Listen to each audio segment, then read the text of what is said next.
This video will show you how to use Internet Explorer as an FTP program or a file transfer protocol. If you've created your Project 3 website and it looks the way you want it to, it's time to publish it on the web.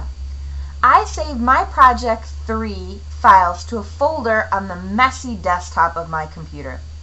Saved here, I'm the only one who can get to these files. To publish them online, I'm going to need to move them over to a server. For Project 3, MSU will be our web service provider. MSU provides free web space for MSU affiliated people to create and publish web pages.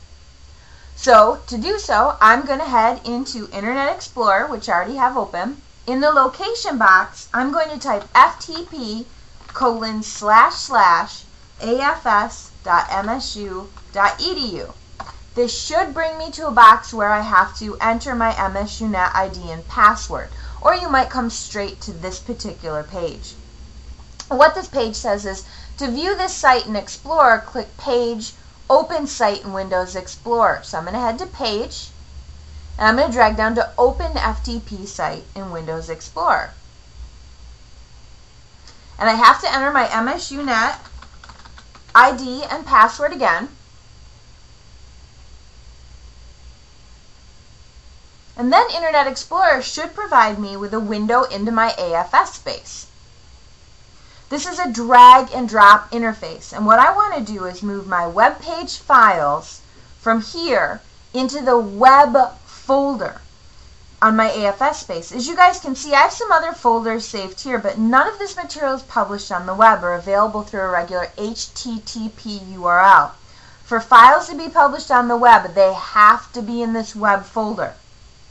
So I'm going to double click on the web folder, and I run a ton of websites through my AFS space, and I try to keep things kind of organized. So what I'm going to do is create a new folder, and I'm going to call it Project 3, all lowercase, no spaces. I'm going to keep it simple for the server. I'm going to open up that folder, so it's a Project 3 folder inside the web folder. Now I'm going to toggle over to my desktop and open up my Project 3 website folder. And what I want to do is select all of these files that make up my mini website and drag them and copy them over to the server space. It's going to take a minute or so to copy them from my desktop saved locally to the remote server space where they'll be published on the web.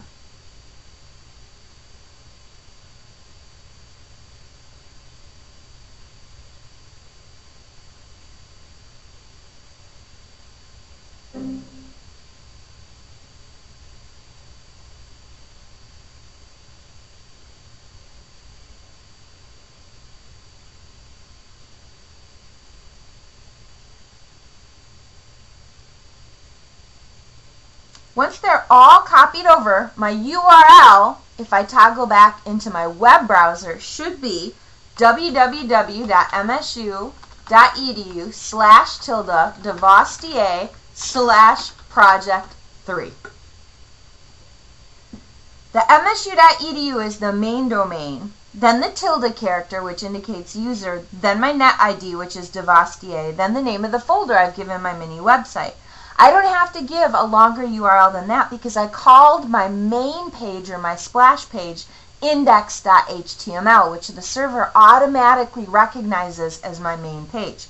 If you name the main page or splash page of your site something other than index.html, you'd have to give people the complete URL. For instance, www.msu.edu/devostier/project3/firstpage.html.